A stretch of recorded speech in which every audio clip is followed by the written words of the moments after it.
बहुत पुरानी बात है, जब तेजपुर नामक राज्य पर राजा सूरजभान का शासन हुआ करता था। राजा सूरजभान स्वभाव से अत्यधिक घमंडी और विचित्र थे। छोटी छोटी बातों पर उनका क्रोध प्रज्वलित हो उठता था। उनकी इस स्वभावगत कमी के कारण दरबार के सभी मंत्री और कर्मचारी सदा भयग्रस्त रहते थे। कोई भी राजा के सामने उनकी इस आदत का जिक्र करने का साहस नहीं कर पाता था। राजा सूरजभान की कई रानियां थीं, जिनमें से रानी वजंती अपनी अनुपम सुंदरता और मधुर स्वभाव के लिए जानी जाती थी। समय धीरे धीरे बीतता गया। एक दिन राजा और रानी वजंती शाही उद्यान में टहल रहे थे। बगीचे में एक विशाल वृक्ष था, जिसकी शाखाओं पर कहीं से उड़कर तोते का एक जोड़ा आ बैठा। उन पक्षियों की ओर राजा और रानी की दृष्टि गई और वे उनकी सुंदरता में खो गए। पक्षियों को देखकर राजा ने रानी से कहा, प्रिय रानी, क्या तुम बता सकती हो कि इन दोनों पक्षियों में से कौन नर है और कौन मादा? रानी मुस्कुराकर बोली, महाराज, यह तो स्पष्ट है। पक्षियों का जोड़ा प्रायः नर और मादा का ही होता है। इनमें से एक नर है और दूसरा मादा। राजा ने मंद हास्य के साथ उत्तर दिया, यह आवश्यक नहीं है कि यह दोनों अलग लिंग के हो सकता है दोनों नर हो या दोनों मादा। यह भी संभव है कि यह दोनों भाई हो। रानी दृढ़ स्वर में बोली, नहीं महाराज, ये दोनों पक्षी नर और मादा ही है। मुझे लगता है कि आपको पक्षियों की पहचान में भ्रम हो रहा है। राजा ने प्रत्युत्तर दिया, नहीं, मैं कहता हूं कि यह दोनों पक्षी भाई भाई है। दोनों के बीच इस विषय पर तर्क वितर्क आरंभ हो गया। राजा अपने तर्क पर अड़े रहे कि दोनों पक्षी नर है, जबकि रानी का विश्वास था कि इनमें से एक नर और एक मादा है। बहस बढ़ते बढ़ते इतनी तीव्र हो गई कि राजा के अहंकार को चोट पहुंची। क्रोध से व्याकुल होकर उन्होंने रानी के समक्ष एक शर्त रख दी। राजा बोले, ठीक है, यदि यह दोनों पक्षी नर निकले तो मैं तुम्हें इस राज्य से निष्कासित कर दूंगा, और यदि यह दोनों पक्षी नर और मादा निकले, अर्थात तुम्हारी बात सत्य सिद्ध हुई, तो मैं स्वयं इस राज्य को 14 वर्षों के लिए त्याग दूंगा। इस प्रकार दोनों के बीच यह शर्त स्थापित हो गई। राजा ने तुरंत ही एक शिकारी को बुलाकर आदेश दिया, इस वृक्ष पर बैठे दोनों पक्षियों को शीघ्र ही अपने जाल में कैद कर लो। इसके साथ ही उन्होंने पक्षी विशेषज्ञ को भी बुलाया और कहा, तुम्हें यह बताना होगा कि यह दोनों पक्षी नर है या मादा। विशेषज्ञ ने राजा की बात मानते हुए हामी भरी। शिकारी ने अपने कौशल का उपयोग करते हुए पलक झपकते ही दोनों पक्षियों को पकड़ लिया।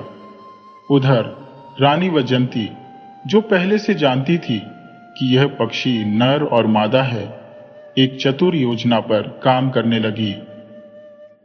रानी वजंती ने बड़ी चालाकी से उस पक्षी विशेषज्ञ को एकांत में बुलाया। वहां उन्होंने उसके हाथ में 200 स्वर्ण मुद्राएं रखते हुए गहरी संवेदनशीलता से कहा, भैया, मैं अपने महाराज से अत्यधिक प्रेम करती हूं। मेरे महाराज के बिना यह राज्य सुदृढ़ रूप से नहीं चल पाएगा। यदि मैं शर्त हार भी जाऊं और मुझे देश निकाला दे दिया जाए, तो भी यह राज्य सुरक्षित रहेगा। परंतु यदि महाराज 14 वर्षों के लिए वनवास पर चले गए, तो यह राज्य राजा विहीन होकर अराजकता में डूब जाएगा। उन्होंने आगे कहा, राजा के न होने से डाकू, लुटेरे और अराजक तत्व जनता पर अत्याचार करेंगे। इसीलिए मैं चाहती हूं कि तुम इस शर्त में महाराज को विजयी घोषित कर दो, भले ही इसके लिए झूठ ही क्यों न बोलना पड़े। पक्षी विशेषज्ञ, जो पहले ही स्वर्ण मुद्राओं के प्रलोभन में बंध चुका था, रानी की बात मान गया। दूसरी ओर शिकारी दोनों पक्षियों को राजा के समक्ष प्रस्तुत कर चुका था। राजा ने उत्सुकता से पक्षी विशेषज्ञ से पूछा, अब बताओ, इन पक्षियों में क्या अंतर है? क्या यह दोनों नर है या मादा? पक्षी विशेषज्ञ, जिसने रानी से वचन लिया था, झूठ बोलते हुए बोला, महाराज, यह दोनों पक्षी नर है। राजा, जिसे इस षड्यंत्र की भनक भी नहीं थी, अपनी विजय पर अति प्रसन्न हो उठा। उसने गर्व से रानी वजंती की ओर देखकर कहा, रानी, तुम घमंड से भरी हुई थी, तुमने मेरी बात का सम्मान नहीं किया। अब तुम शर्त हार चुकी हो और तुम्हें देश निकाला दिया जाएगा। रानी ने अपनी योजना के अनुसार राजा की बात मान ली। हालांकि उन्होंने यह शर्त जीतने के लिए पक्षी विशेषज्ञ से झूठ बुलवाया था, लेकिन इस जीत की कीमत उन्हें भारी लग रही थी। मन ही मन वह अत्यंत व्यथित थी, ये सोचकर कि अब उन्हें अपने प्रिय महाराज से दूर होना पड़ेगा। तब रानी ने विनम्रता से राजा से प्रार्थना की, महाराज, कृपया मुझे देश निकाला मत दीजिए। इस समय मेरी अवस्था अत्यंत नाजुक है, क्योंकि मैं गर्भवती हूं। अब आप ही बताइए, ऐसी स्थिति में मैं कहां जाऊंगी और अपना संरक्षण कैसे करूंगी? परंतु राजा, जो स्वभाव से अत्यंत कठोर और अहंकारी था, ने उसकी विनती पर कोई ध्यान नहीं दिया। उसने कठोर स्वर में कहा, रानी, तुम शर्त हार चुकी हो। इसके परिणाम स्वरूप तुम्हें राज्य छोड़ना ही होगा। राजा ने तत्काल अपने सैनिकों को बुलाकर आदेश दिया, हमारी रानी को पकड़कर राज्य की सीमा से बाहर किसी घने जंगल में छोड़ आओ। राजा के आदेश का पालन करते हुए सैनिक रानी वजंती को लेकर चल पड़े। लंबे रास्ते तय करते हुए वे तेजपुर राज्य की सीमा पार कर एक सघन जंगल में पहुंचे। वहां उन्होंने रानी को अकेला छोड़ दिया। जंगल में अकेली छोड़े जाने के बाद रानी अत्यंत व्यथित हो उठी। उन्होंने सोचा, हे ईश्वर, अब मैं क्या करूं? अपनी सुरक्षा कैसे सुनिश्चित करूं? इस निर्जन जंगल में मैं कैसे जीवित रहूंगी? उधर सैनिकों ने महल लौटकर राजा को सूचित कर दिया कि उन्होंने रानी को जंगल में छोड़ दिया है। इस समाचार से राजा को कोई अंतर नहीं पड़ा। राजा सूरजभान की कई रानियां थी, इसलिए एक रानी के चले जाने से उसे कोई विशेष चिंता नहीं थी। वह अपने राज्यकाज के कार्यों में व्यस्त हो गया। इधर रानी वजंती का जीवन कठिनाइयों से भर गया। गर्भवती होने के कारण उनकी स्थिति और भी दयनीय थी। किसी सहारे के अभाव में वह झाड़ियों में छिपकर अपना समय व्यतीत करती। भूख लगने पर वे पेड़ों के पत्ते और फल खा लेती। इस प्रकार किसी तरह 8 दिन उन्होंने जंगल में गुजार दिए। ईश्वर भी दुखियों की सहायता अवश्य करता है। एक दिन मालवा के राजा चित्रसेन शिकार खेलने के लिए उसी जंगल में आए। शिकार करते करते वह उसी स्थान पर पहुंच गए जहां रानी वजंती छिपी हुई थी। जैसे ही रानी ने घोड़ों की चापों की आवाज सुनी, वह भयभीत होकर झाड़ियों में छिप गई। राजा चित्रसेन को झाड़ियों के बीच हलचल महसूस हुई। उन्होंने अनुमान लगाया कि कोई पशु, संभवतः मृग या सुअर, झाड़ियों के भीतर है। राजा ने तुरंत अपने सैनिकों को आदेश दिया, इन झाड़ियों को चारों ओर से घेर लो, अवश्य ही इसके भीतर कोई शिकार होगा। सैनिकों ने राजा के आदेश का पालन करते हुए झाड़ियों को चारों दिशाओं से घेर लिया। चारों ओर तीर और तलवारों से लैस सैनिकों को देखकर रानी कांप उठी। उन्हें लगा कि आज ये लोग उन्हें शिकार समझकर मार डालेंगे। आखिरकार उन्होंने झाड़ियों से निकलकर आवाज दी, भाइयों, मैं आपका शिकार नहीं हूं। मैं एक दुखियारी और लाचार स्त्री हूं। मुझ जैसी निरीह को मारकर आप लोगों को क्या मिलेगा? जब राजा चित्रसेन ने किसी स्त्री की करुणामय आवाज सुनी तो वह विस्मित रह गया। राजा ने गंभीरता से पूछा, तुम कौन हो और इस निर्जन जंगल में कैसे आ पहुंची? रानी वजंती ने द्रवित होकर उत्तर दिया, भाइयों, मेरा इस संसार में कोई नहीं है, न कोई संबंधी है, न कोई सगा संबंधित। मैं तो इस घने वन में अपना समय काटने को विवश हूं। राजा चित्रसेन, जो दया और करुणा के लिए प्रसिद्ध थे, बोले, इसमें चिंता की कोई बात नहीं। आज से मैं तुम्हें अपनी धर्म बहन मान लेता हूं। इन झाड़ियों से बाहर आओ, मैं तुम्हें अपने महल ले चलूंगा। मानो तुम्हारे कष्टों का अब अंत हो गया है। रानी वजंती ने कुछ क्षणों के लिए विचार किया और फिर कहा, आपने मुझे अपनी धर्म बहन का स्थान दिया, ये मेरे लिए सौभाग्य है। लेकिन क्या आप मुझे बताएंगे कि आप कौन हैं? राजा ने विनम्रता से उत्तर दिया, मैं मालवा देश का राजा चित्रसेन हूं। अब तुम निडर होकर इन झाड़ियों से बाहर आ जाओ। जब रानी झाड़ियों से बाहर आई तो राजा चित्रसेन अचंभित रह गए। रानी का सौंदर्य चंद्रमा के समान दैदीप्यमान था। उनका स्वरूप किसी राजकुमारी या स्वर्गीय अप्सरा के समान प्रतीत होता था। राजा ने गहरी आह भरते हुए कहा, बहन, अब तुम चिंता मुक्त हो जाओ।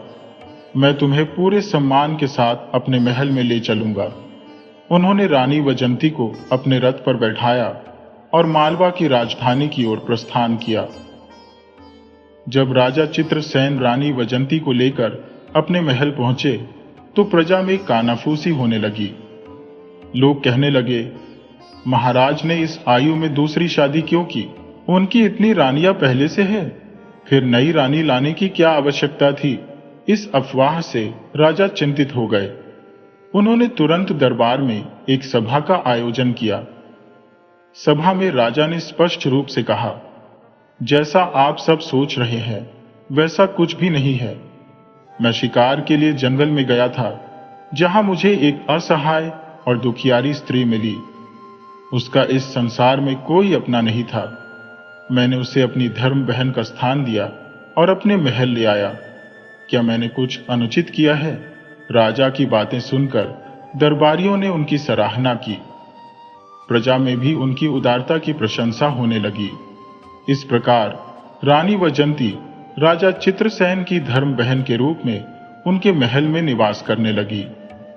समय अपनी मंत्र गति से व्यतीत होता गया और वह शुभ दिन आ पहुंचा जब रानी वजंती ने एक सुकोमल और तेजस्वी बालक को जन्म दिया। इस शुभ समाचार से राजा चित्रसेन की प्रसन्नता का कोई ठिकाना न रहा। उन्होंने उत्साहित होकर कहा, आज मेरे भांजे का आगमन हुआ है। इस आनंद के अवसर पर राजा चित्रसेन ने पूरे नगर में भव्य भोज का आयोजन किया। पूरा राज्य दीप शिखा की भांति जगमगाया, मानो स्वर्ग से अप्सराएं उत्सव मनाने उतरी हो। जब वह शिशु 7 दिनों का हुआ तब राजा ने नामकरण संस्कार हेतु देश के प्रमुख विद्वानों और आचार्यों को राजमहल में आमंत्रित किया। ब्राह्मणों ने अपने ग्रंथ और जन्मपत्री खोलकर नामकरण का प्रयास आरंभ किया, परंतु राजा चित्रसेन किसी भी सुझाए गए नाम से संतुष्ट नहीं हुए। प्रत्येक नाम उनके कोप का कारण बन रहा था।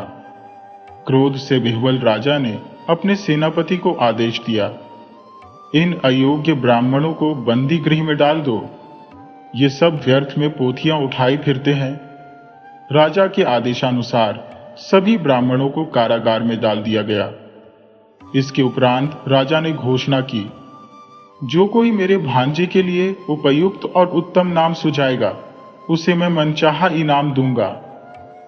राजा की इस घोषणा के बावजूद भयवश कोई ब्राह्मण राजमहल में नामकरण हेतु उपस्थित नहीं हुआ। सभी आशंका व्यक्त कर रहे थे कि यदि नाम राजा को अस्वीकार्य हुआ तो उन्हें भी कारागार का मुख देखना पड़ेगा। उसी समय नीलगढ़ का एक वृद्ध ब्राह्मण उस राज्य में भ्रमण कर रहा था।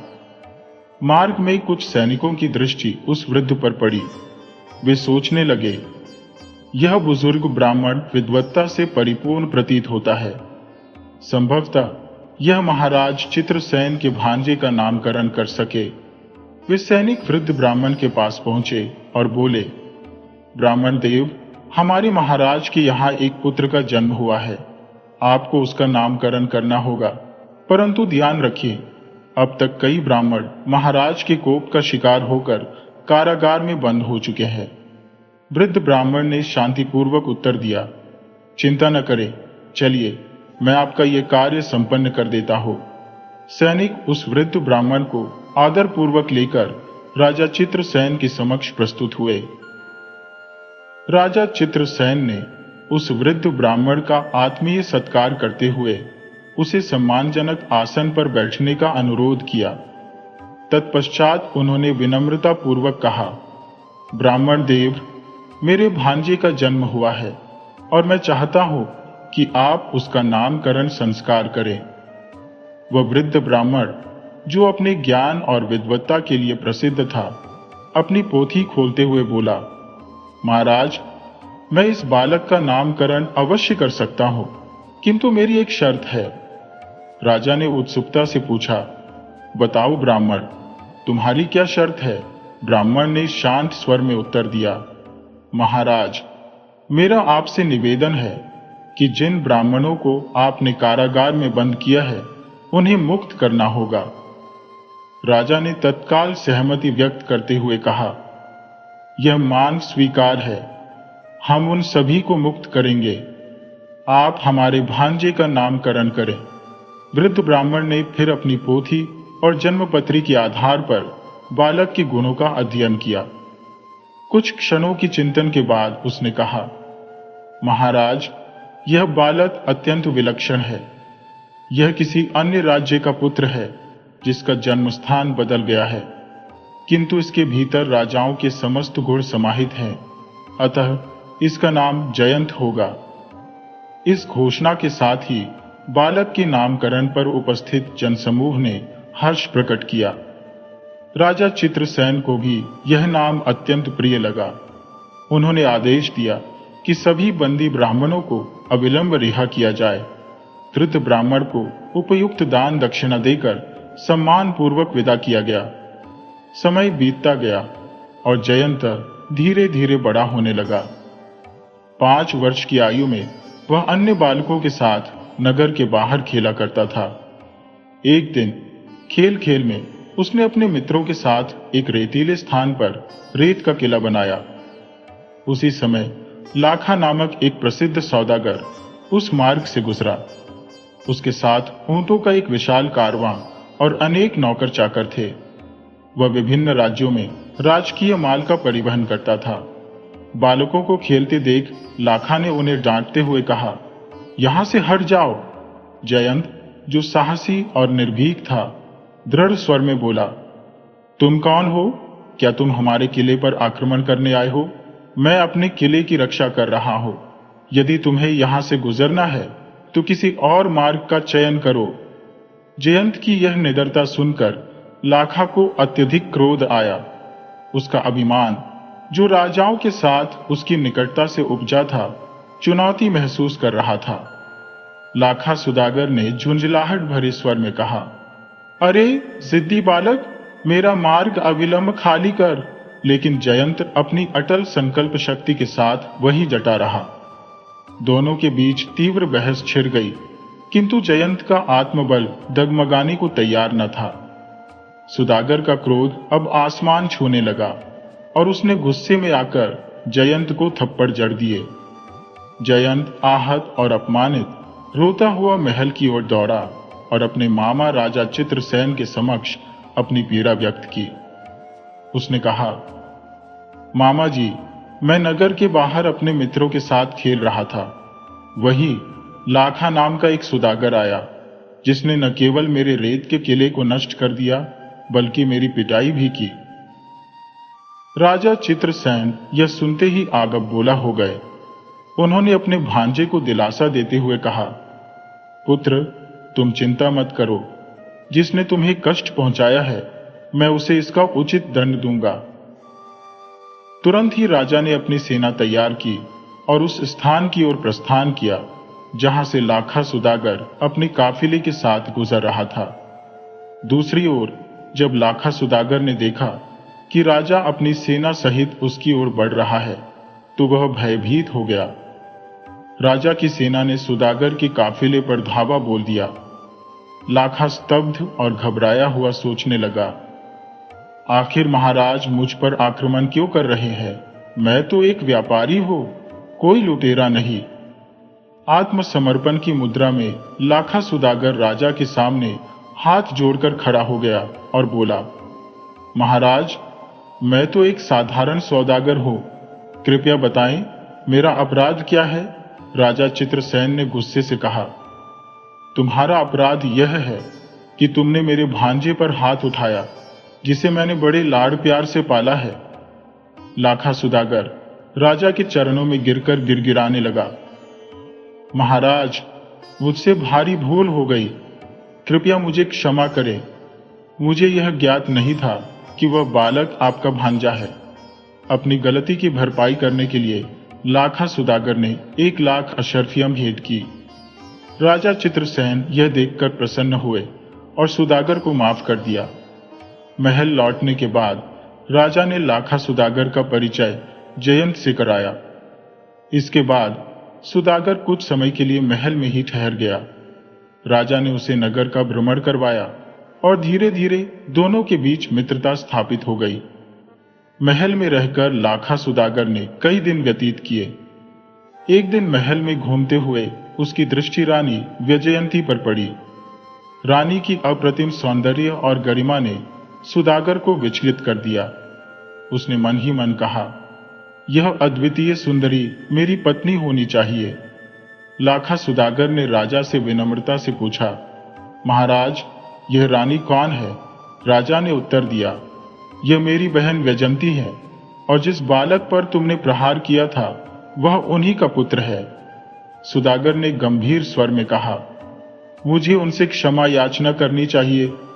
इस बहाने वह रानी वैजयंती के पास गया और बोला, रानी जी, मुझसे बड़ी चूक हो गई जो मैंने आपके पुत्र पर हाथ उठाया। कृपया मुझे क्षमा कर दें।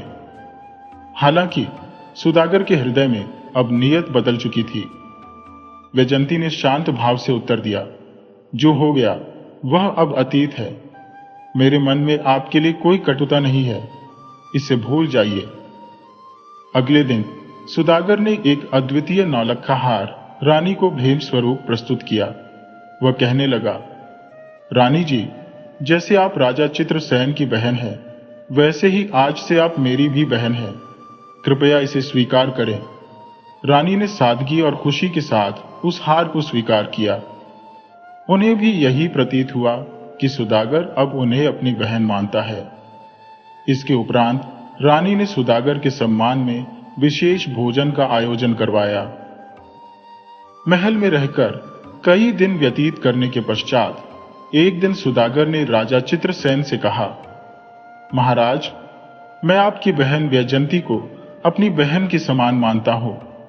मैंने देखा है कि वह अधिकतर समय महल के भीतर ही व्यतीत करती है।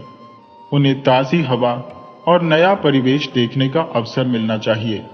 यदि आपकी अनुमति हो तो मैं वैजयंती और आपके भांजे को अपने नगर ले जाना चाहूंगा ताकि वे वहां का भ्रमण कर सकें।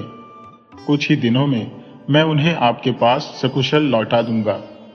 राजा ने उत्तर दिया, सुदागर, इस विषय में निर्णय वैजयंती स्वयं करेंगी। यदि वह तुम्हारे साथ जाने के लिए सहमत है तो मुझे कोई आपत्ति नहीं है। अब तुम उनके भाई हो। सुदागर वैजयंती के पास गया और उन्हें अपने नगर चलने का प्रस्ताव दिया। वैजयंती ने यह सोचकर प्रस्ताव स्वीकार कर लिया कि सुदागर उनका सम्मान करता है और यह यात्रा उनके लिए सुखद अनुभव होगी। लेकिन वैजयंती यह नहीं जानती थी कि सुदागर के मन में कपट और दुर्भावना छिपी हुई है। इसके पश्चात वैजयंती ने राजा चित्रसेन के समक्ष निवेदन किया कि उसे यहां रहते हुए बहुत समय व्यतीत हो चुका है। यदि उनकी अनुमति हो तो वह कुछ दिनों के लिए अपने भाई सौदागर के निवास पर जाना चाहती है। राजा चित्रसेन ने वैजयंती को सौदागर के साथ जाने की स्वीकृति दे दी। उन्होंने सोचा कि जब संबंध गहरा हो जाता है तो एक दूसरे के पास आना जाना स्वाभाविक है। राजा ने सौदागर पर पूर्ण विश्वास करते हुए अपनी बहन वैजयंती को उसके साथ भेज दिया। तत्पश्चात शीघ्रता से एक पालकी तैयार की गई। वैजयंती पालकी में बैठकर सौदागर के संग रवाना हो गई। सौदागर मन ही मन विचार कर रहा था कि वह अभी तो वैजयंती को अपनी बहन के रूप में ले जा रहा है, किंतु अपने नगर पहुंचते ही उसे अपनी पत्नी बना लेगा। इस प्रकार सौदागर वैजयंती को लेकर अपने नगर की ओर अग्रसर हुआ। यात्रा आरंभ होने के साथ ही उसने अपने सेवकों से आदेश दिया कि रात होने से पहले वे राजा चित्रसेन के राज्य की सीमा पार कर लें। सौदागर के सेवक अपने सामान और खजाने के साथ शीघ्रता से आगे बढ़ने लगे। पूरे दिन का कठिन सफर तय करने के पश्चात वे राजा चित्रसेन के राज्य की सीमा से बाहर निकल गए। दूसरे राज्य में पहुंचते पहुंचते रात हो चुकी थी। सौदागर ने एक सुरक्षित स्थान चुनकर वहां डेरा डाल दिया। वजंती के लिए एक अलग तंबू लगाया गया और राजकुमार जयंत के लिए भी एक अलग तंबू की व्यवस्था की गई। रात्रि के आधे पहर के समय वजंती की अद्वितीय सुंदरता की छवि सौदागर के मन मस्तिष्क में घूमने लगी। वह एक षड्यंत्र के तहत आधी रात को वजंती के तंबू में घुस गया। रानी की दिव्य छवि देखकर उसकी नीयत भ्रष्ट हो गई। जब सौदागर ने तंबू में प्रवेश किया तो उसके कदमों की आहट से वजंती की नींद खुल गई। वजंती ने जाग कर देखा तो सौदागर को अपने तंबू में खड़ा पाया। उसकी दृष्टि से यह स्पष्ट हो गया कि सौदागर की नीयत दुष्ट है। वजंती भयभीत हो गई और पूछने लगी, भैया, इतनी रात को यहां क्या कर रहे हो? वजंती की बात सुनकर सौदागर अपनी शैतानी मुस्कान के साथ हंसने लगा और बोला, अब मुझे भाई मत कहो, क्योंकि आज से तुम मेरी पत्नी बनोगी। सौदागर के इन शब्दों को सुनकर वजंती का मन सशंकित हो उठा। अब उसे सौदागर की दुर्भावना का पूरा बोध हो चुका था। सौदागर ने कहा, जब से मैंने तुम्हें देखा है मैं तुम्हारे रूप का दीवाना हो गया हूं। इसी कारण मैंने तुम्हें यहां बुलाने का बहाना बनाया। आज से तुम मेरे महल की रानी बनोगी और मेरे महल की शोभा बढ़ाओगी। ऐसी बातें सुनकर रानी आक्रोशित होकर प्रचंड क्रोध में भर गई। उसकी आंखों में आग सी जल रही थी और चेहरा भयमय गंभीरता से तप रहा था। उसने तुरंत अपनी तलवार खींच ली और तीव्र स्वर में बोली, यदि तुमने नीच विचार से मुझे छूने का दुस्साहस किया तो मैं तुम्हारा वध कर दूंगी और स्वयं भी अपने प्राण त्याग दूंगी। मेरे भाई चित्रसेन ने तुम पर विश्वास करके बहुत बड़ी भूल की है।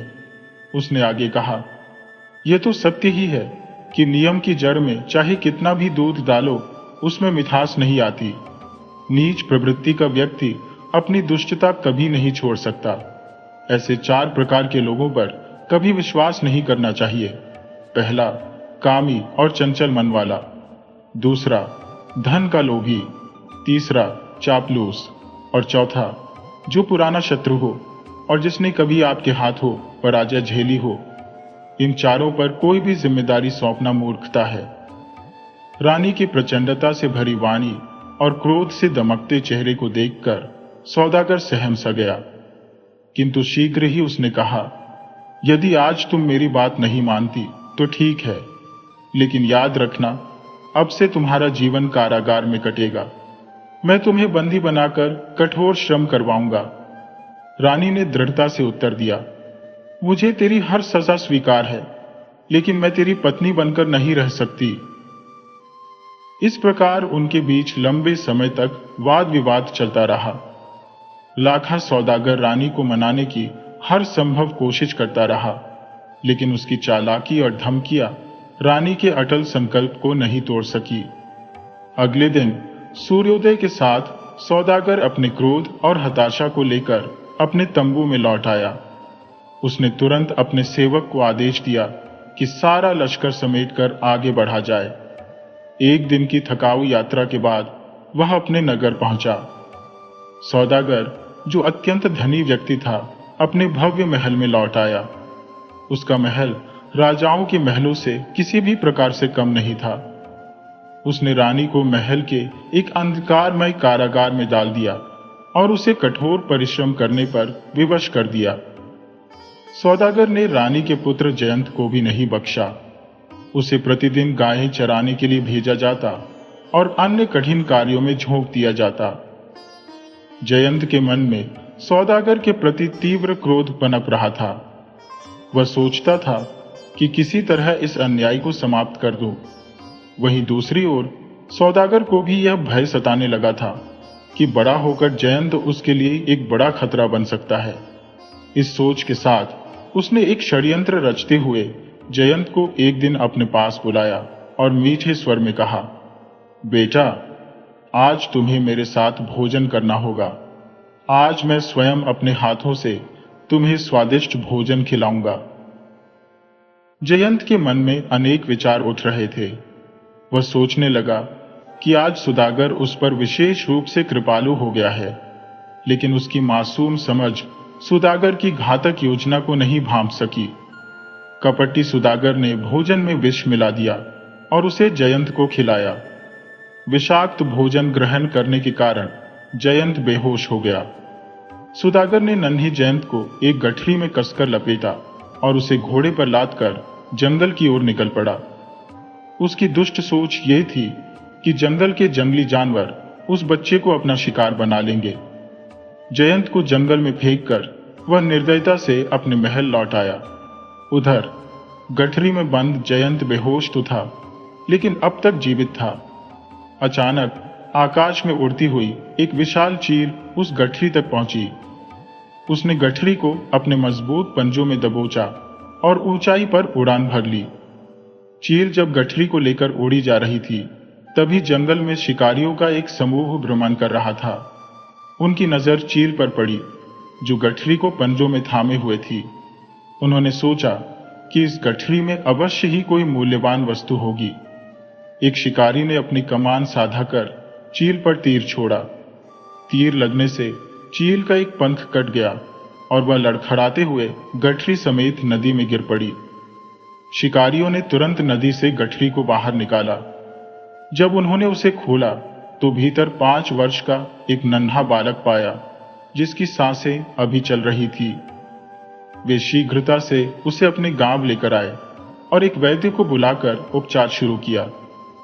वैद्य ने औषधियां लगाई, लेकिन जयंत की बेहोशी टूटने में समय लग रहा था। सप्ताह भर के बाद जयंत को होश आया। 8वें दिन उसने अपनी आंखें खोली। उसे होश में देखकर शिकारियों ने राहत की सांस ली। अब तक उन सभी को जयंत से गहरा स्नेह हो चुका था। जयंत के पूरी तरह स्वस्थ होने के बाद शिकारियों के मुखिया ने उससे पूछा, बालक, तुम कौन हो और तुम्हारी ऐसी दुर्दशा कैसे हुई? जयंत ने अपनी पूरी कहानी सुनाई। उसने बताया कि वह राजा चित्रसेन का भांजा है और कैसे कपटी सुदागर ने उसकी मां को बंदी बना लिया और उसे मृत्यु के लिए जंगल में छोड़ दिया। सारी बात सुनने के बाद शिकारियों के मुखिया ने साहसिक स्वर में कहा, बेटा, अब तुम निश्चिंत रहो। मैं और मेरे साथी मिलकर तुम्हारी मां को उस दुष्ट सुदागर की कैद से अवश्य ही मुक्त कराएंगे। बस हमें उस सुदागर का नाम और ठिकाना बताओ। जयंत ने उस कुटिल सौदागर का नाम और पता शिकारियों के मुखिया को बता दिया। मुखिया ने तुरंत अपने जांबाज साथियों को तैयार किया और जयंत को साथ लेकर सुदागर के गांव की ओर कूच कर गए। उधर सुदागर के मन में यह ख्याल था कि उसकी राह का कांटा अब हट चुका है। उसे विश्वास था कि रानी वैजंती एक दिन उसकी बात मान लेगी। सुदागर अब रानी पर अत्याचारों की सीमा पार कर चुका था। उसने अपने सेवकों को आदेश दिया कि रानी से दिन भर चक्की चलवाई जाए। बेचारी रानी की हालत दयनीय हो चुकी थी। उसका जीवन अत्याचारों से भर गया था। इस बीच महाराज चित्रसेन के मन में शंका उत्पन्न हुई। उन्होंने विचार किया कि लाखा सुदागर 1 महीने का वादा करके उनकी बहन को ले गया था, लेकिन अब 6 महीने से अधिक का समय बीत चुका है और वह वापस नहीं लौटा। इस चिंता के साथ महाराज चित्रसेन अपने घोड़े पर सवार होकर सुदागर के गांव की ओर रवाना हुए। दूसरी ओर शिकारियों का दल जयंत को लेकर उसी दिशा में बढ़ रहा था। जब इन दोनों समूहों का सामना रास्ते में हुआ तो महाराज चित्रसेन ने अपने भांजे को शिकारियों के साथ देखा। उन्होंने बिना सोच विचार के ये समझते हुए कि शिकारियों ने जयंत का अपहरण किया है, अपने धनुष से तीर निकालकर शिकारियों के मुखिया की ओर छोड़ दिया। यह दृश्य देखकर जयंत तुरंत चिल्लाते हुए महाराज चित्रसेन की ओर दौड़ा। उसने अपने मामा को पहचान लिया और उनके पास जाकर बोला, मामा जी, कृपया रुक जाइए। ये लोग हमारे मित्र हैं। इन्हीं की वजह से मैं आज जीवित हूं।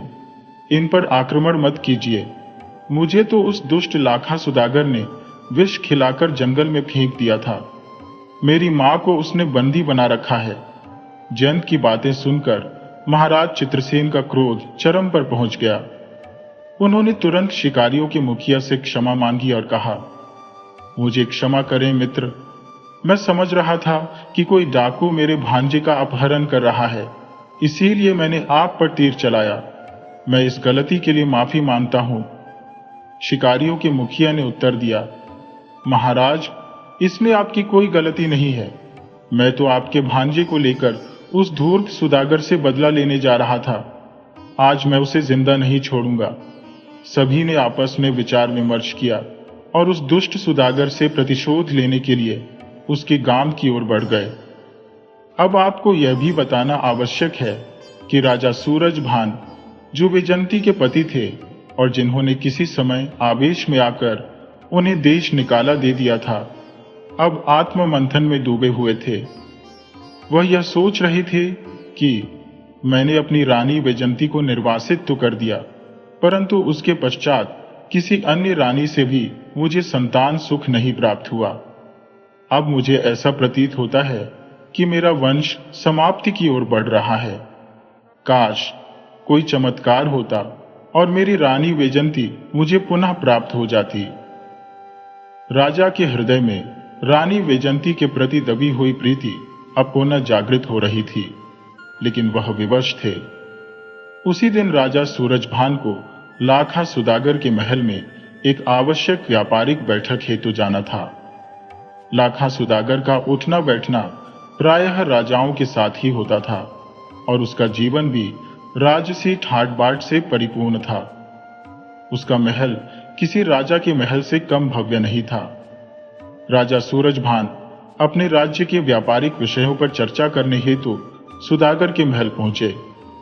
सुदागर ने उनका भव्य स्वागत किया, लेकिन सुदागर यह नहीं जानता था कि जिस रानी को उसने अपने महल में कैद कर रखा है वह राजा सूरजभान की पत्नी है।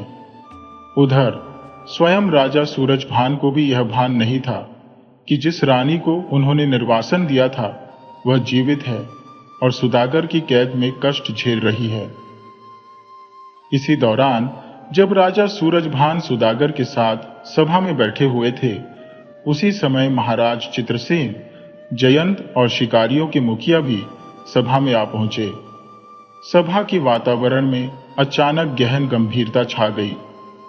राजा चित्रसेन और शिकारियों के मुखिया ने सुदागर को ललकारा और कहा, सुदागर, आज तुझे जीवित नहीं छोड़ेंगे।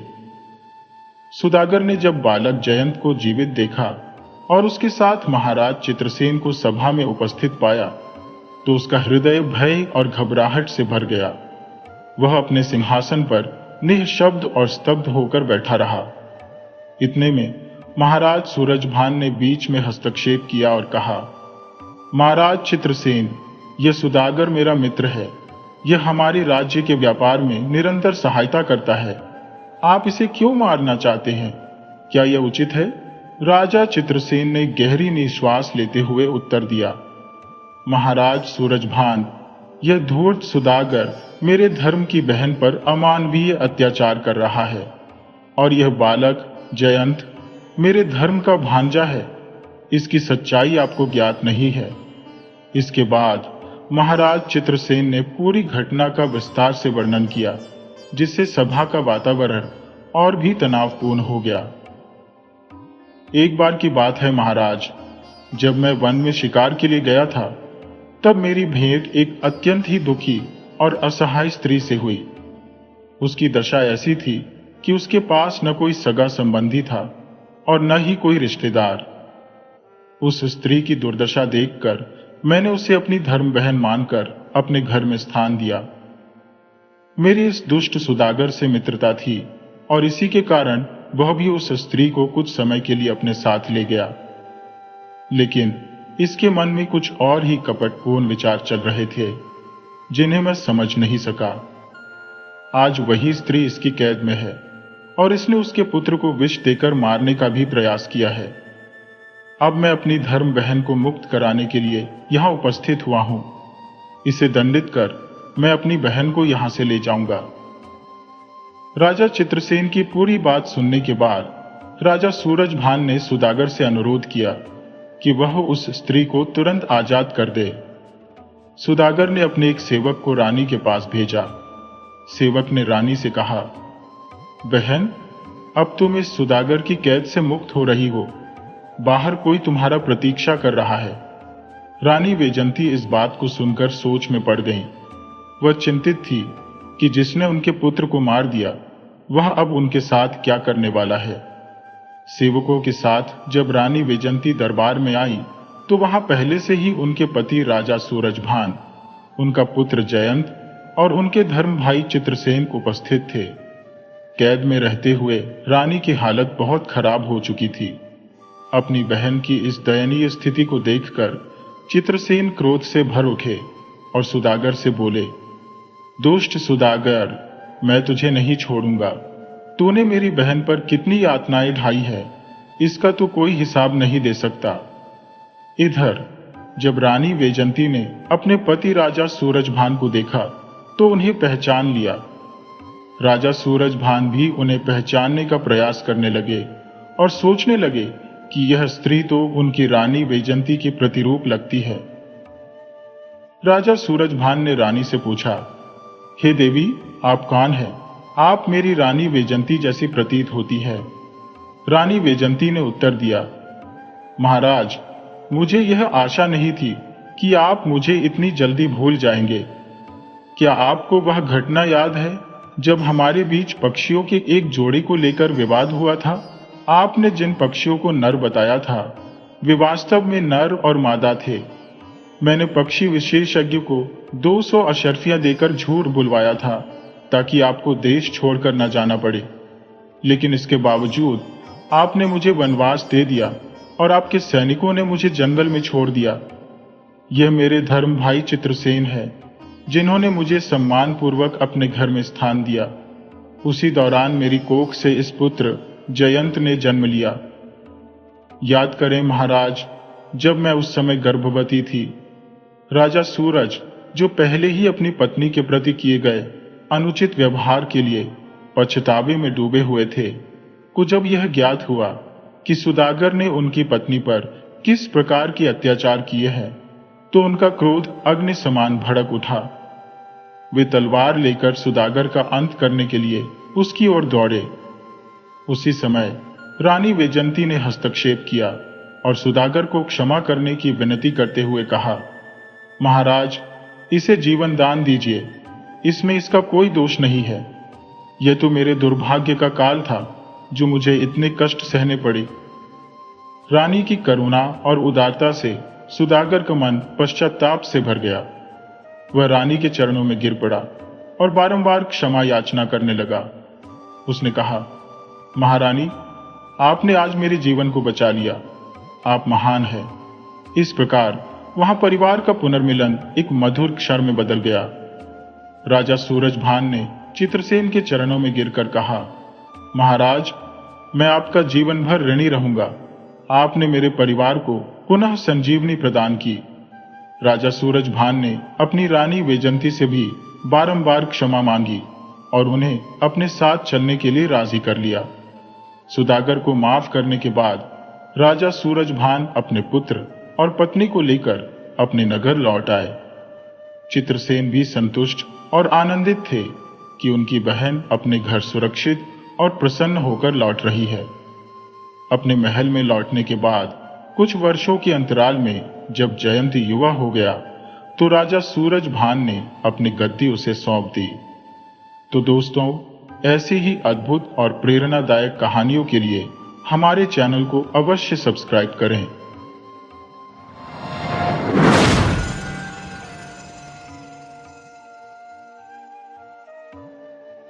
एक गांव में राशन और फकीरा नाम के दो दोस्त रहा करते थे। गांव में उनकी पहचान नेक और शरीफ इंसानों के रूप में थी, लेकिन शायद ही किसी को पता था कि ये दोनों कभी एक दूसरे के लिए अजनबी थे। करीब 25-30 साल पहले ये दोनों अलग अलग रास्तों से इसी गांव में आकर बसे थे। गांव वालों के बीच ये राज पूरी तरह छुपा रहा कि कभी ये दोनों चोर थे।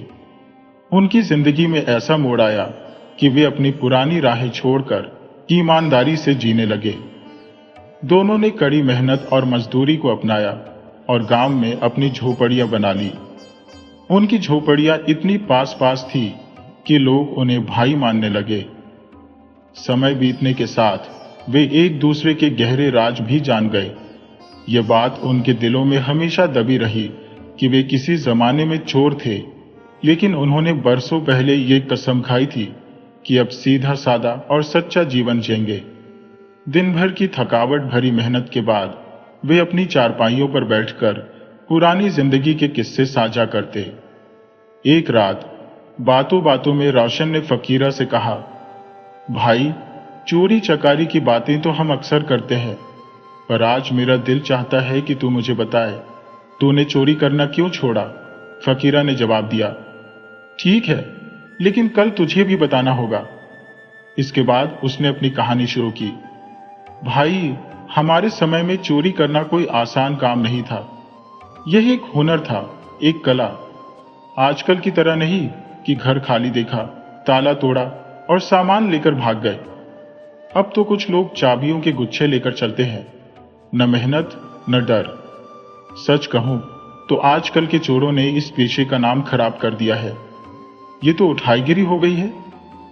ठीक कहते हो भाई, फकीरा ने गहरी सांस लेते हुए कहा। रोशन ने बात आगे बढ़ाई।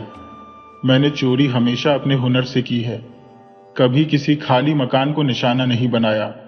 जब तक घर के लोग पूरी तरह सो न जाए और हर कोना शांत न हो, तब तक चोरी करने का असली मजा नहीं आता था। हम पहरेदारों को चकमा देते थे और दबे पांव अंदर घुसते थे। चोरी करना किसी बहादुरी से कम नहीं था। ये काम बिल्लियों की तरह सतर्कता और गिरगिट की तरह दीवारों पर लिपटने की कला मांगता था। हमें बिना शोर किए चूहों की तरह फुर्ती से घर में घूमना होता था। कोई चीज केवल छू कर ही समझ लेनी पड़ती थी कि असली कीमत किसमें है।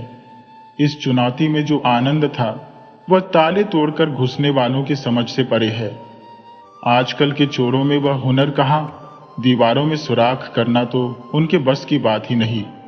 हम इस तरह की सफाई से काम करते थे कि सुबह लोग देखकर हैरान रह जाते थे, यह सोचते हुए कि आखिर चोर अंदर कैसे घुसा होगा। मैं हमेशा अकेले चोरी करता था, लेकिन अब सुनो वह किस्सा जिसने मुझे इस काम को हमेशा के लिए छोड़ने पर मजबूर कर दिया। मैं चोरी केवल तब करता था जब हालात सच में तंग हो जाते थे, जब कोई काम नहीं मिलता और पैसों की सख्त जरूरत होती थी। हर बार चोरी के बाद खुद से वादा करता था कि अब यह आखिरी बार है, लेकिन कुछ समय बाद फिर मजबूरी से उसी राह पर निकल पड़ता था। उस समय मैं एक पहाड़ी इलाके में रहता था। ऊंचे पहाड़ नहीं थे, पर जगह वीरान थी।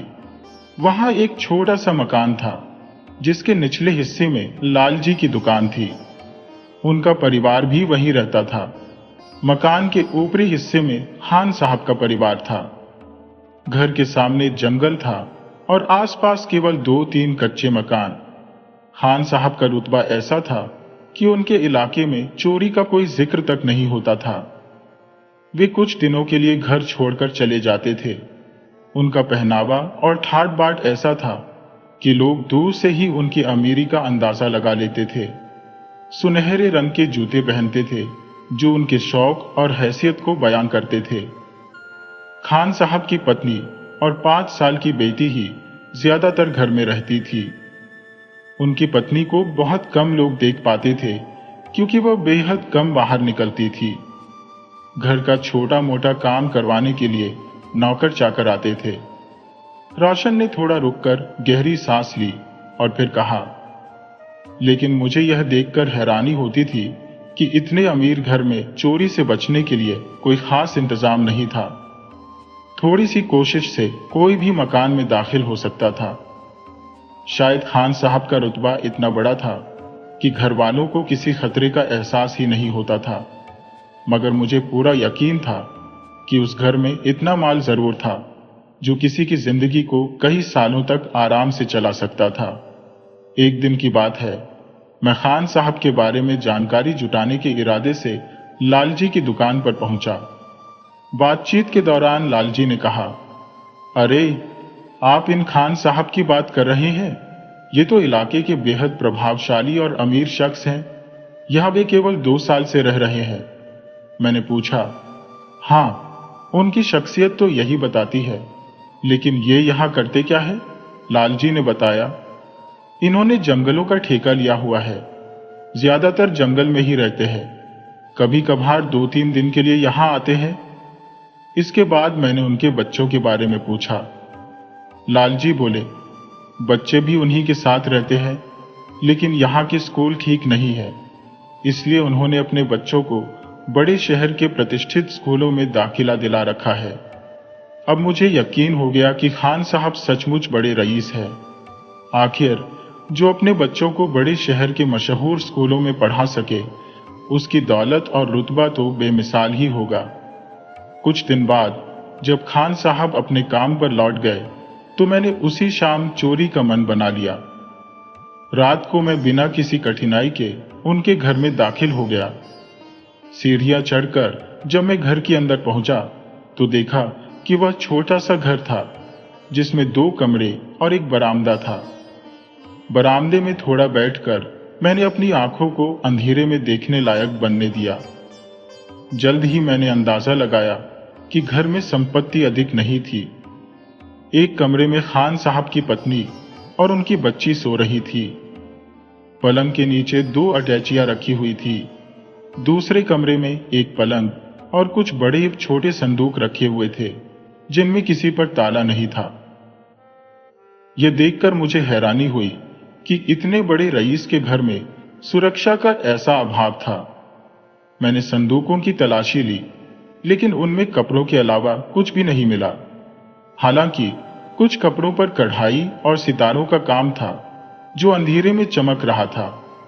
मुझे लगा कि यह कढ़ाई सोने के तारों से की गई होगी। मैंने उन कीमती कपड़ों को एक चादर में लपेटकर बरामदे में पड़ी खाट के नीचे खिसका दिया। अब मेरी नजर दूसरी कमरे की अटैचियों पर थी।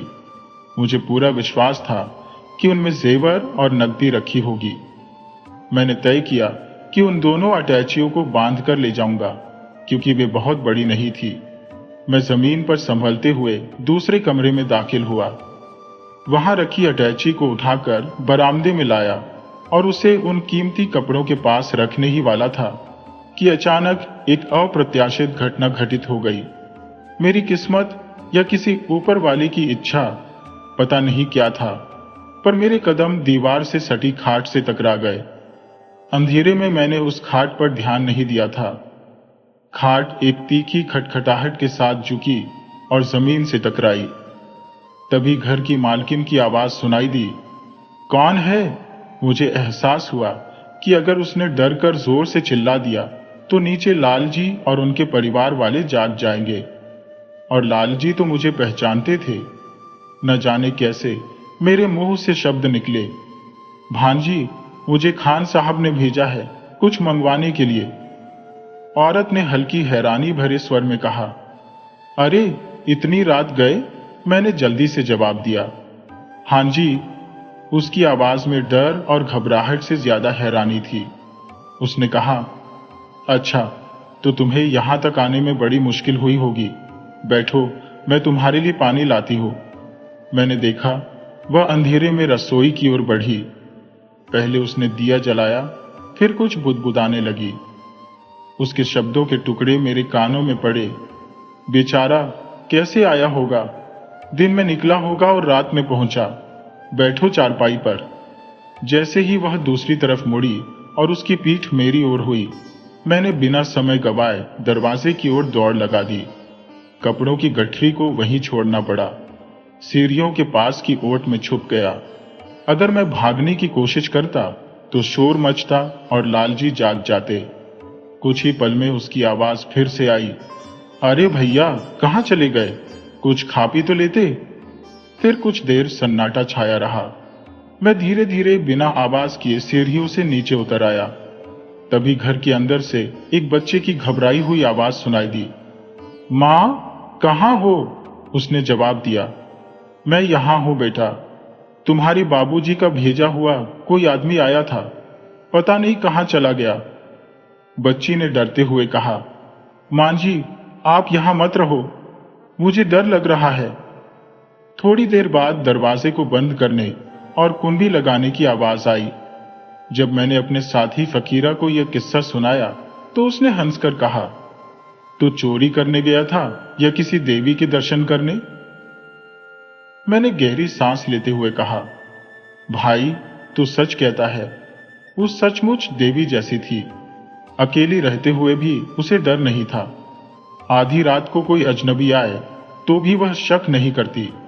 उसे पहले इस बात की चिंता थी कि जो आदमी आया है वह थका हुआ होगा और उसे थोड़ा आराम मिल जाए।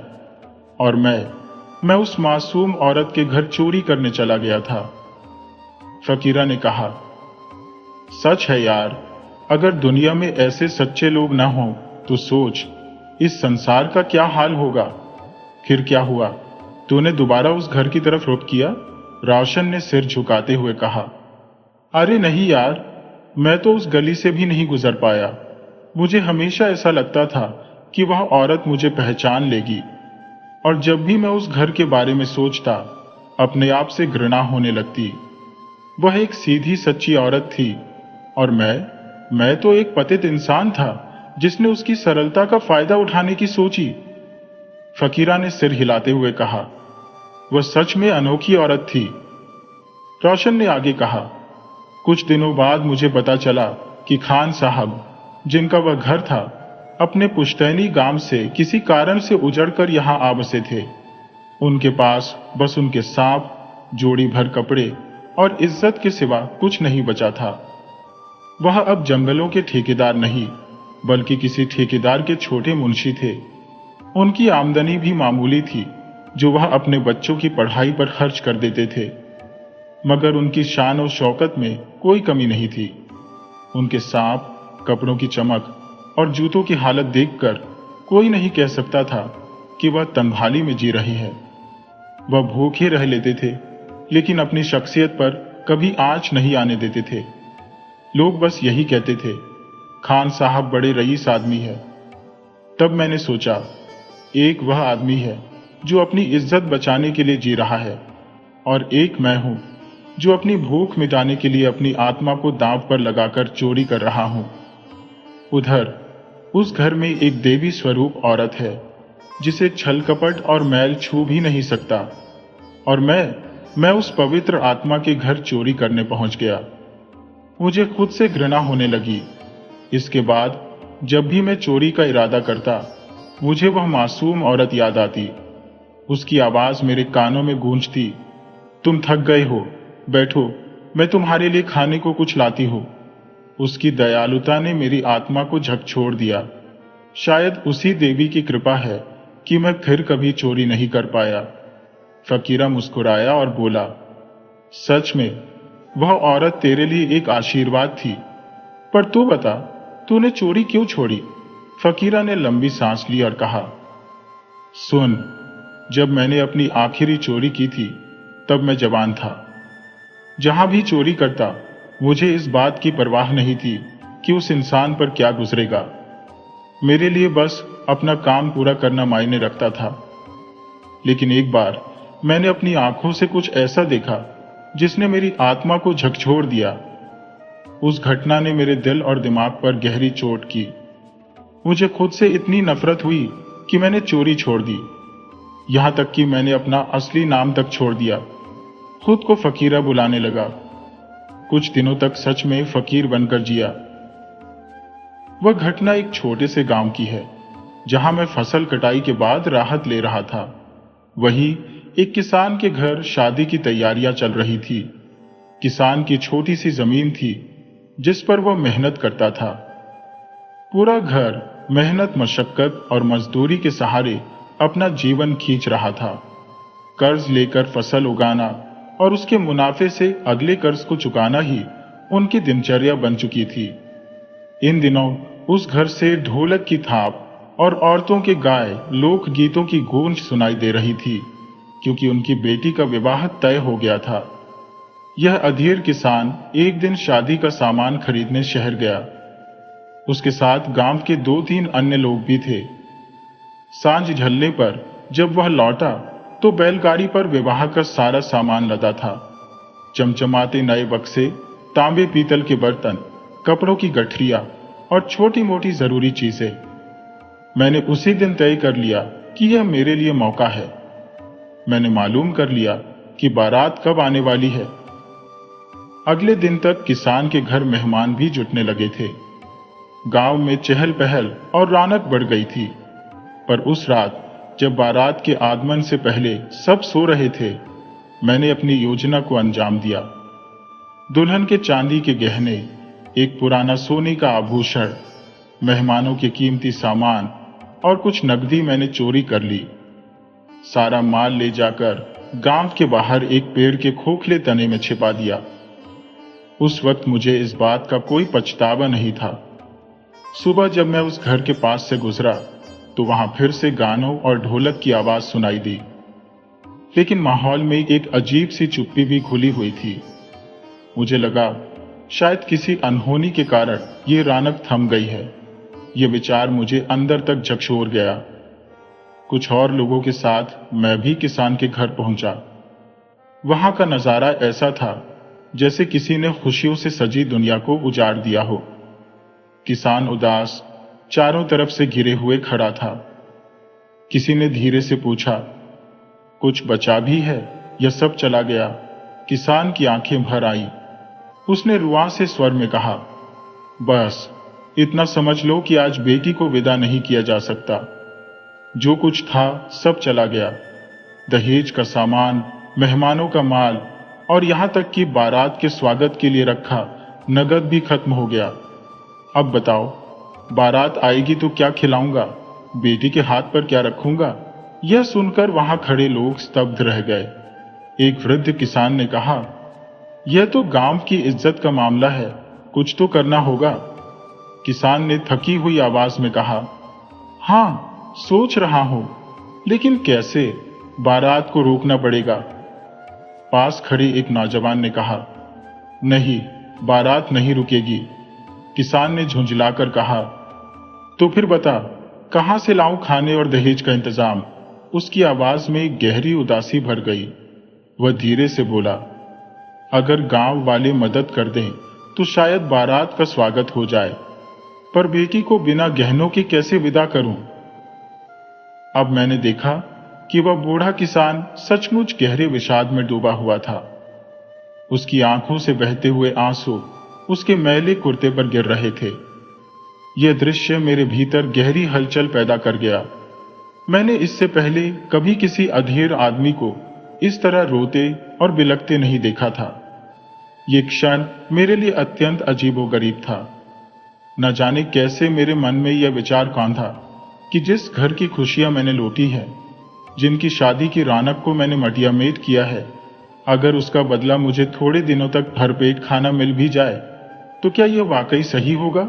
ऐसा लगा जैसे मेरे भीतर कोई जोर जोर से चीख रहा हो, तू सिर्फ एक चोर नहीं बल्कि इनकी खुशियों का हत्यारा भी है। मेरी सोच में उथल पुथल मच गई। दिल कह रहा था कि मैं बूढ़े किसान के सामने जाकर उसका पांव पकड़ लूं और अपने गुनाह कबूल कर लूं, लेकिन यह भी डर था कि वे मुझे पकड़कर पुलिस के हवाले कर देंगे और मेरी जिंदगी चक्की पीसने में बीत जाएगी। इस बीच किसान ने अपने बेटे को आदेश दिया, जा दूल्हे के घर जाकर कह दे कि बारात लेकर ना आए। हम 1-2 दिन में खुद उनसे मिलने जाएंगे। गांव की इज्जत दांव पर लगाने से अच्छा है कि बारात ही टाल दी जाए। अब उस बूढ़े की आवाज में दुख के स्थान पर एक अजीब सी दृढ़ता आ गई थी। यह सुनकर मेरे मन में जैसे तूफान उठ खड़ा हुआ। मुझे लगा कि मैं अपने होश हवास खो चुका हूं। भीड़ को चीरता हुआ मैं किसान के पास जा पहुंचा और उसके पैरों पर गिर पड़ा। मेरी जुबान मेरी पकड़ में नहीं थी। किसी तरह मैंने कहा, बारात को मत रोको चाचा। बूढ़े किसान ने आश्चर्य से पूछा, तू कौन है? मैंने जवाब दिया, मैं एक चोर हूं।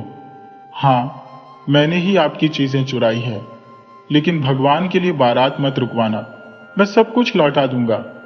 ये कहने के बाद मैं चुप हो गया। कुछ देर तक वहां सन्नाटा छाया रहा।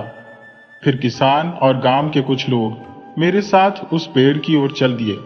जहां मैंने चोरी का सामान छिपाया था। पूरे रास्ते किसी ने मुझसे कुछ नहीं कहा। मैंने पोटली उन्हें सौंप दी।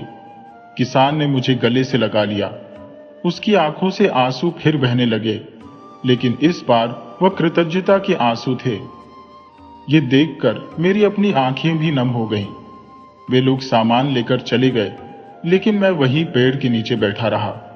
मुझे नहीं पता कि कितनी देर तक मैं वहां बैठा रहा। मैंने फिर कभी गांव लौटने की हिम्मत नहीं की और न ही कभी चोरी का सहारा लिया।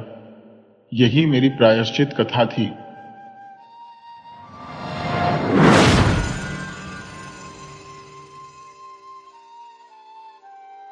एक दूर के गांव में एक किसान रहता था। बहुत ज्यादा जमीन तो उसके पास नहीं थी, मगर उसके पास एक छोटा सा तालाब था। वहां कुछ मछलियां होती थी। किसान कुछ बत्तख भी उसी में पालता था। एक बत्तख ने कुछ अंडे दे रखे थे। रोज वो अंडों को सेती। इनमें 6 अंडे तो ठीक थे, मगर 7वां अंडा थोड़ा बड़ा था। माँ बत्तख को याद भी नहीं आता था कि ये 7वां अंडा उसने दिया कब था। शायद मुझसे ही अंडे गिनने में गलती हुई होगी, माँ बतख सोचा करती। थोड़े दिन में 6 अंडों से टकटक की आवाज आने लगी।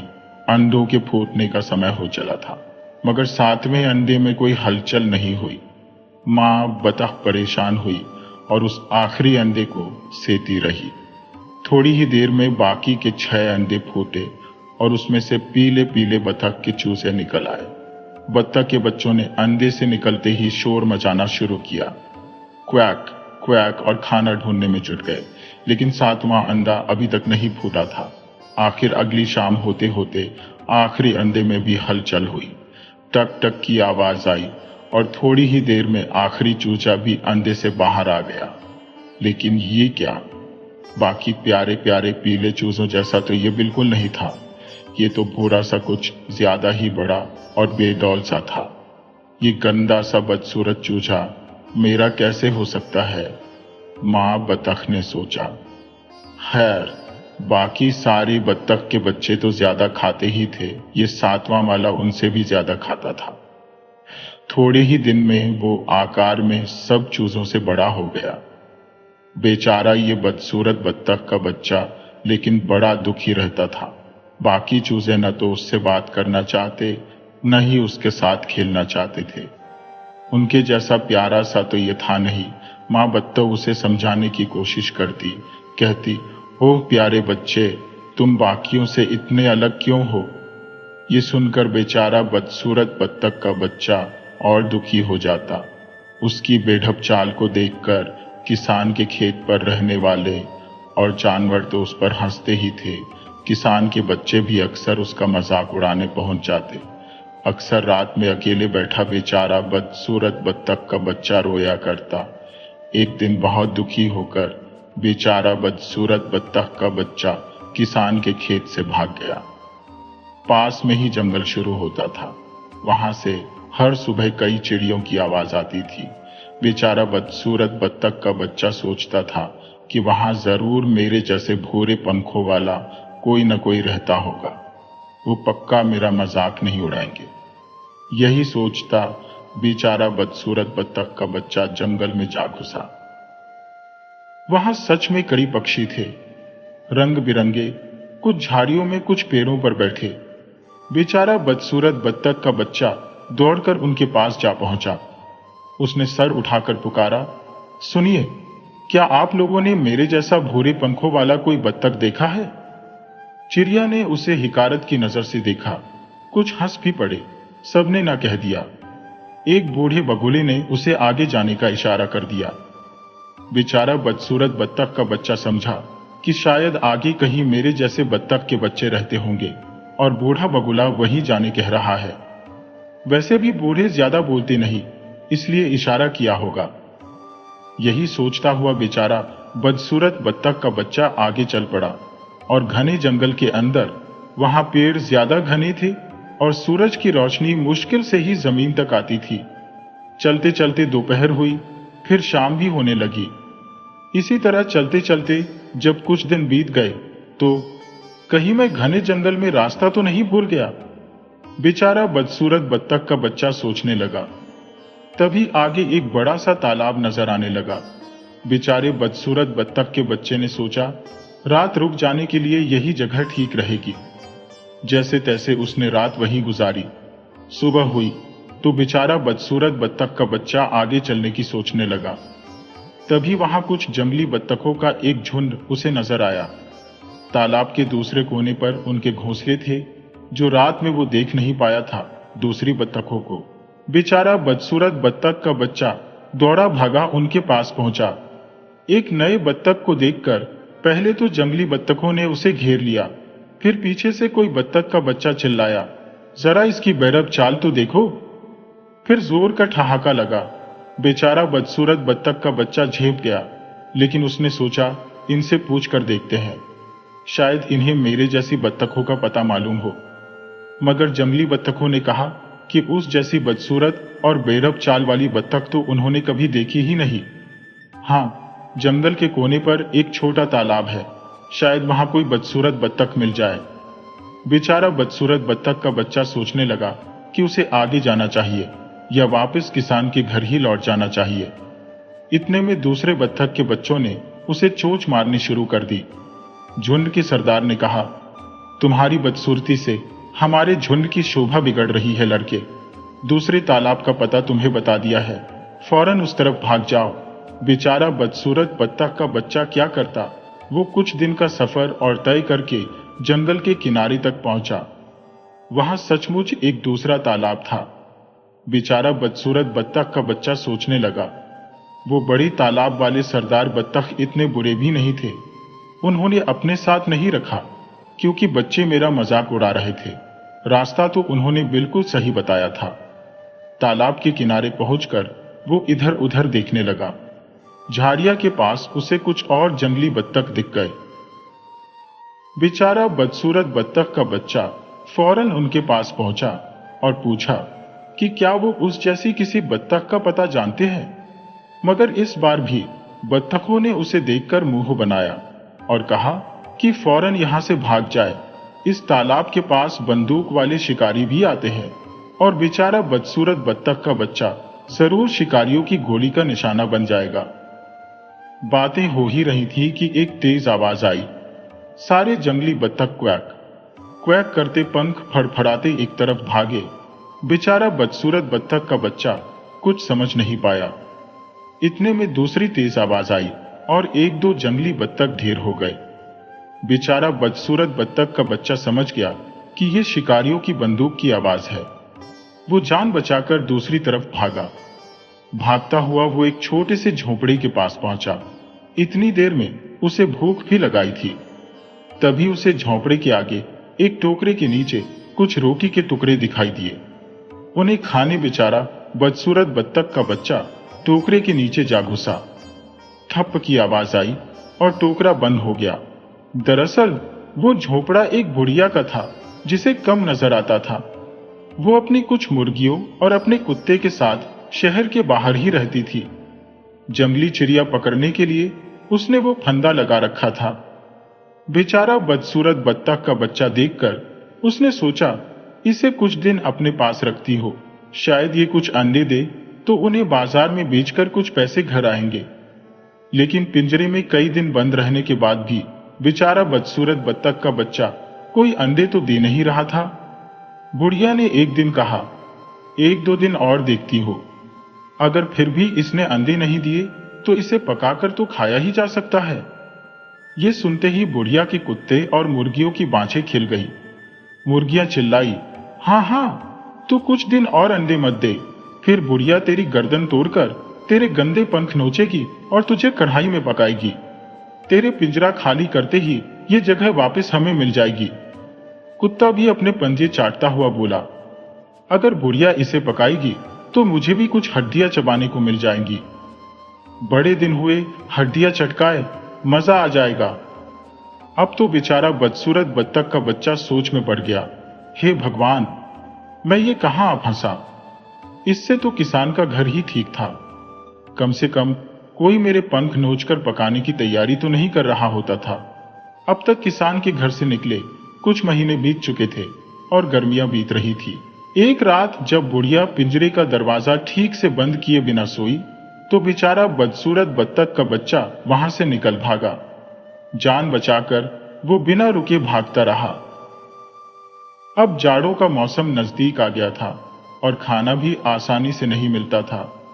एक दिन ऊपर आसमान में उसने देखा कि लंबी गर्दन, पीली चोंच और बड़े बड़े पंख वाले कई पक्षी दक्षिण की तरफ उड़े जा रहे हैं। जाड़ों में वो गर्म इलाकों की तरफ जा रहे थे। बेचारा बदसूरत बत्तख का बच्चा सोचने लगा, काश कि मैं एक दिन के लिए ऐसा खूबसूरत दिखता। फिर जाड़ों का मौसम आ गया, तालाबों का पानी जमने जगा। बेचारा बदसूरत बत्तख का बच्चा आगे चलता रहा। एक दिन बर्फ गिरी और भूखा बेचारा बदसूरत बत्तख का बच्चा ठंड से बेहोश हो गया। वहीं से एक किसान गुजर रहा था। उसकी नजर बेहोश पक्षी पर पड़ी। उसने उठाकर अपने झोले में डाला और सोचा, ये बच्चों के लिए अच्छा खिलौना होगा। किसान की गर्म झोपड़ी में बेचारा बदसूरत बत्तख का बच्चा होश में आया। किसान के बच्चों ने कुछ दाना पानी दिया तो उसकी जान में जान आई। इस तरह बर्फबारी में भी बेचारा बदसूरत बत्तख का बच्चा जिंदा बच गया।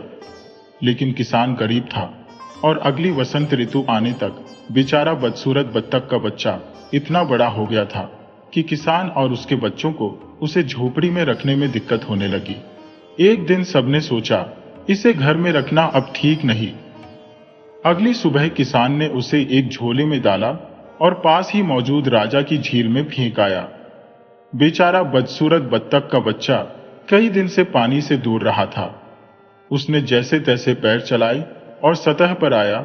उसे तैरने में मजा आ रहा था। अचानक पानी में उसने अपनी परछाई देखी।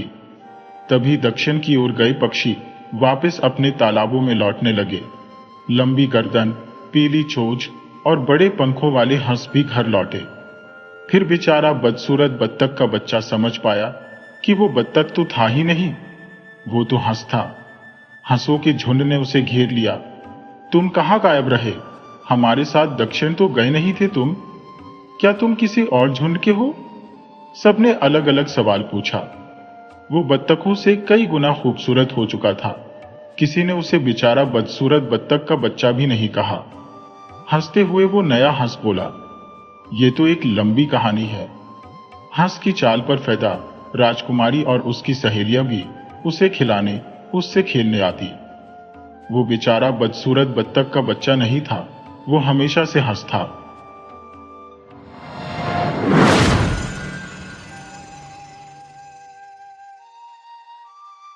प्रत्येक दिन दोपहर को जब लड़के स्कूल से पढ़कर लौटते थे तो वे राक्षस के बगीचे में खेलने के लिए जाया करते थे। यह बगीचा बड़ा और सुंदर था, जिसमें मुलायम हरे घास की मखमल बिछी हुई थी। इधर उधर घास पर सुंदर पुष्प आसपास के सितारों की तरह जड़े हुए थे। बगीचे से बाहर मौलश्री के वृक्ष थे, जिसमें बसंत ऋतु में गुलाबी और मोती के समान श्वेत मृदुल कलिकाएं प्रस्फुटित होती थी।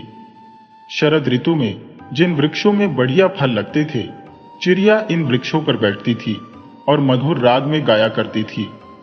बच्चे उन्हें सुनने के लिए अपना खेल स्थगित कर दिया करते ही हम यहाँ कितने सुखी हैं, वे एक दूसरे से कहा करते। एक दिन राक्षस वापस आया। वह अपने एक मित्र को देखने गया था और 7 साल उसके यहाँ रहा था।